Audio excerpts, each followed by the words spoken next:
कौन है एक पैर वाला सईद जलीली जो अली लारिजानी की मौत के बाद ले सकते हैं उनकी जगह? ईरान में क्यों हो रही इस शख्स की चर्चा? इजराइल से जंग के बीच ईरान की राजधानी तेहरान में एक बड़े हवाई हमले में ईरान के वरिष्ठ सुरक्षा अधिकारी अली लारिजानी की मौत हो गई। ईरान के सबसे ताकतवर हस्तियों में शुमार अली लारिजानी ईरान की नेशनल सिक्योरिटी काउंसिल के प्रमुख थे। इजरायली हमले में वो अपने बेटे और एक सहयोगी के साथ मारे गए। रिपोर्ट्स के मुताबिक 67 साल के लारिजानी को उस वक्त निशाना बनाया गया जब वो तेहरान के बाहरी इलाके में अपनी बेटी से मिलने गए थे। लारिजानी अयातुल्ला अली खामनेई के करीबी सलाहकार भी रह चुके हैं। उनकी मौत जहां इजराइल के लिए बहुत बड़ी उपलब्धि है, तो वहीं ईरान के लिए किसी बड़े झटके से कम नहीं है। ऐसे में अब सवाल उठ रहा है कि लारिजानी की जगह कौन लेगा, क्योंकि अली लारिजानी ईरान की सत्ता में काफी अच्छी पकड़ रखते थे।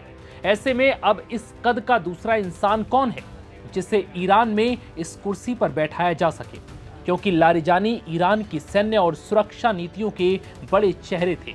इस बीच एक नाम निकलकर सामने आ रहा है और वो है सईद जलीली का, जो ईरान के प्रमुख नेता और पूर्व परमाणु वार्ताकार हैं।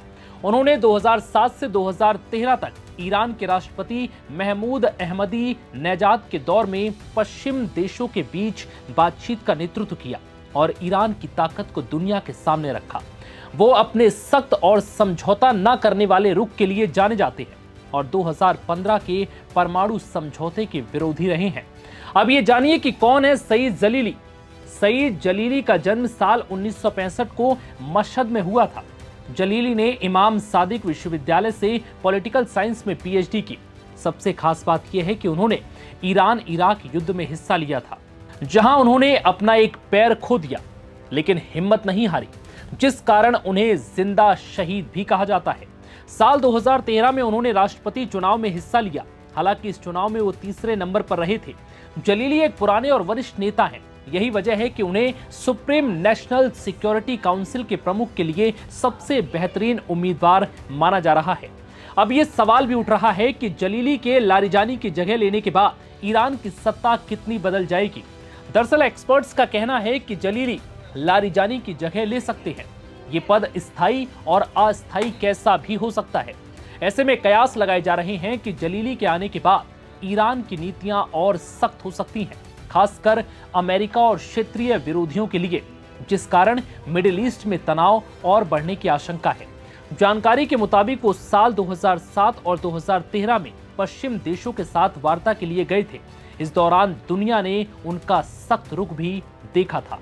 इससे पहले अली लारिजानी ने ईरान के इजराइल से बढ़ते तनाव के बीच ईरान की रणनीति तय करने, परमाणु वार्ता, आंतरिक गतिरोध और सुरक्षा मामलों को मजबूती से संभालने का काम किया।